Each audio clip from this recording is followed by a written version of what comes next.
Recently, there's been a lot in the news about plastic microbeads. What are your thoughts on that? Yeah, plastic microbeads, better known as polyethylene when you look at the ingredient label, have been used by the industry for years in what we call exfoliating cleansing products, okay? And they're really sharp little crystals, and the problem with them is that they are accumulating in the aqueous environment and damaging the plant life and the fish life that lives in that environment. Now, do we have to use those? For years, there's been what we call the natural type exfoliants, such as date seed, poppy seed, and cornmeal. Also, in most other countries, they've banned them a long time ago. A lot of my clients come in from using exfoliants that are too harsh, so that even though they're exfoliating, it's damaging and causing more dry skin and more dead cells, so that then it's doing more harm than good. Yeah, that's correct, because the polyethylene beads are very sharp. They're like crystals, whereas the date seed and the poppy seeds are more round and they're going to be more gentle on the skin. Okay, the other thing is they're biodegradable. They're going to degrade in the environment, not like polyethylene, which is going to stick around, and that's why those other countries have banned them some years ago. And what are your thoughts about petroleum-based products? Petroleum-based products made from oil, things like petrolatum and propylene glycol, have been used by the industry for years. Propylene glycol was used to help with what we call freeze-thaw stability in our emulsion products. In other words, don't let the emulsion fall apart, so use propylene glycol.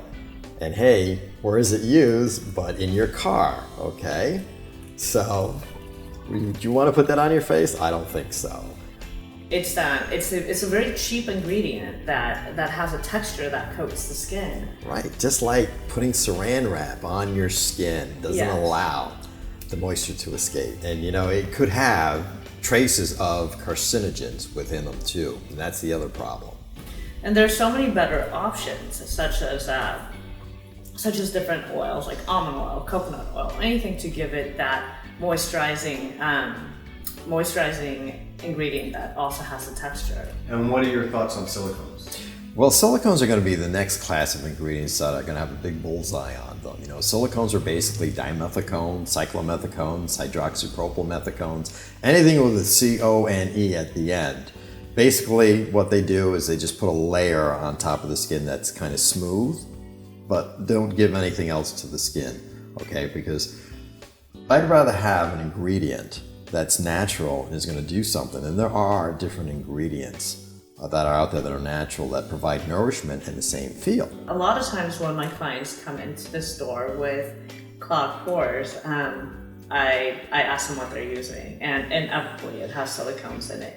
It does give, especially makeup with silicones, gives a very full coverage, but what that does also is it clogs the pores. Another no-no when it comes to silicones is hair care, more so than in skincare. I think it's found in hair care, where it gives a smooth feel because it does coat the hair, but it is also what causes a buildup, so that's why you have to use the harsh shampoos to take it out, drying out your hair at the end. There's alternatives like marula oil. Milk thistle oil is going to help also. You want to put something on your skin that has the same feel, same coverage, but it's going to be beneficial. In other words, providing nourishment to the skin, not like silicones, which are inert and are starting to accumulate in the aqueous environments also. There's a lot of confusion on fragrance and natural products. Can you clear this up? And what are your thoughts on essential oils in products, since they are dairy fragrant? Yep, when you look at synthetic fragrances and natural fragrances, they all suffer from the same difficulties. In other words, the European Union has actually identified 26 ingredients in fragrances that are known. Both natural and synthetic? That's correct. Natural and synthetic that are known allergens. And if you have them in your fragrance, in your product, you've got to label it on your product's cosmetic ingredient declaration. Because essential oils counteract with each other. If you have too many in there, it actually does more harm than that's what it's supposed to do. Right, you don't want to have too much of a fragrance in your product. You want to make sure that the fragrance that's in your product doesn't contain those ingredients.